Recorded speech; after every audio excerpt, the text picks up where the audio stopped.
You know, many of us can't remember a time we didn't have the appendage of a smartphone at our disposal, right? Will there be a time where we look back and we're like, we can't remember a time we didn't have AI involved at some point in our life and our day?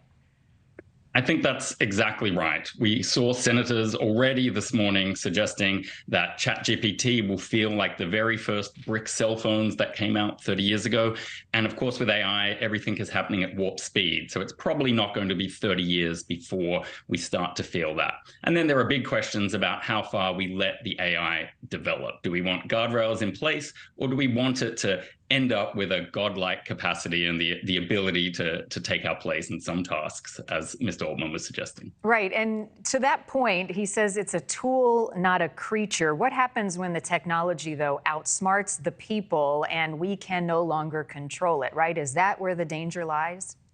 That is where the danger lies, and that can happen in a couple of ways, not just the idea of a godlike intelligence, but also because we have artificial organisms now, the sort of thing that help us develop antibodies for COVID vaccines and other great health purposes.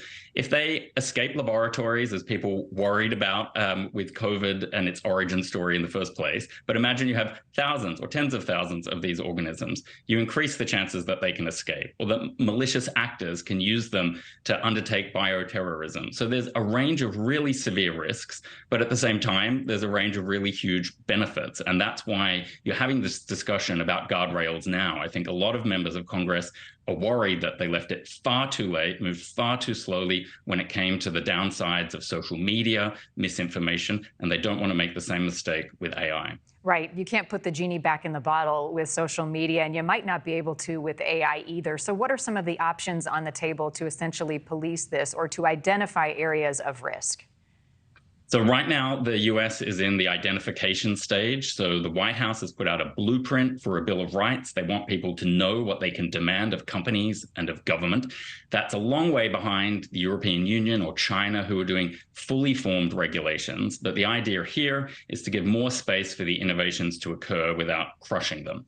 And you're starting to see in Congress some members come forward with very specific pieces of law. So, for example, requiring candidates and political campaigns to say if they're using AI in an election ad or in their campaign materials, or banning the use of AI in the nuclear bomb decision-making structure. So you're not going to ever have AI deciding whether to drop one of those bombs. And I think what you'll see is it start to fan out from there. I don't know where the list will end, but it's probably going to focus on those highest risk cases, the ones where there's life or death involved. Not the ones like we just saw with that TSA example at the airports, where the downside is maybe you stand in a line for a few minutes. That's not life or death. That's not the sort of thing that is going to end up being legislated.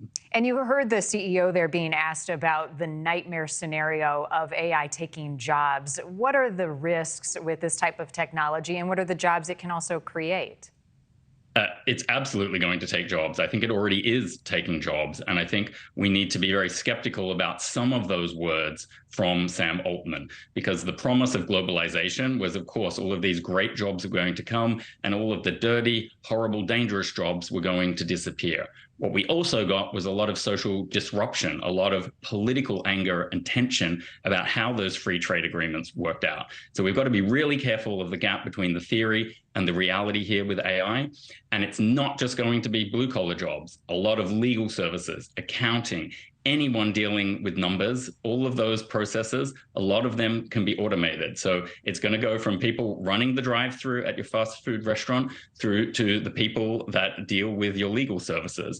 There's going to be a lot of disruption. And the only way around it is to give people new skills and to be at the front of the development of these industries so that those jobs occur in the US rather than somewhere else. And might one of the other jobs be finding the vulnerabilities in these systems, right? Using smart technological hackers to identify some risks that we can prevent from becoming major nightmares? 100%. So that's true in cybersecurity, from people trying to hack our computers to trying to disrupt our elections. huge set of tasks with a number of jobs there. And of course, as we become an older population, the use of AI in healthcare is going to be huge. So that's going to help us identify and prevent diseases and conditions earlier. It's going to give us more chances to precision target them so that we live longer. And we're going to need a lot of devices to manage all of that. And someone is going to have to develop them. Thank you for watching. Go to newsnationnow.com to find NewsNation on your television provider. And don't forget to click the red subscribe button below to get more of NewsNation's fact-driven, unbiased coverage.